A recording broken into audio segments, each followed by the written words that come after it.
Depuis près d'une année, Naftal s'implique dans la préservation de l'environnement à travers des projets ambitieux et bénéfiques, tant sur le plan environnemental que sur le plan économique. Sur l'autoroute Est-Ouest, près de la station de service de Temesguida, une première station d'épuration des eaux usées a vu le jour.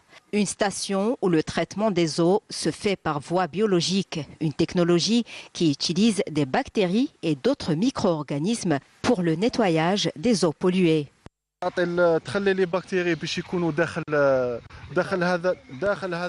Ce tube géotextile permet le développement et le maintien des bactéries au niveau de ce tube perforé. Ce sont ces bactéries qui vont traiter les eaux usées. واش يديروا هما اللي رايحين يتريتيو الماء. شفنا بلي كاين بزاف مياه تضيع هكذاك. Nous avons constaté que de grandes quantités d'eau sont perdues. Si les eaux sont polluées, les pertes sont encore plus importantes sur l'environnement.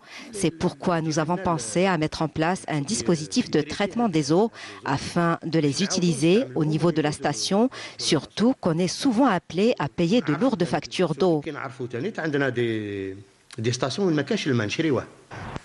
Chaque jour, 90 mètres cubes d'eau sont traités au niveau de cette station d'une superficie de 1300 mètres carrés.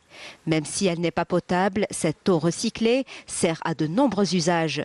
Un projet qui apporte une valeur ajoutée aussi bien pour l'environnement que pour l'entreprise.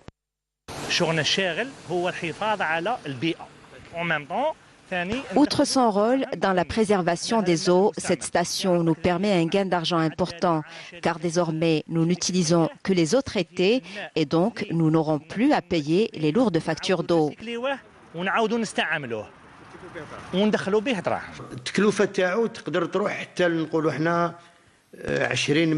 Une somme de 20 000 dinars a été réservée au paiement quotidien de la citerne d'eau.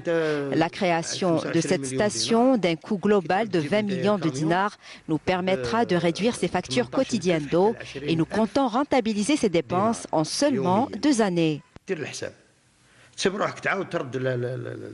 دراهمك في بالك يعني لا ستاسيون اللي ما تكونسوميش بزاف في عامين ترد دراهمك.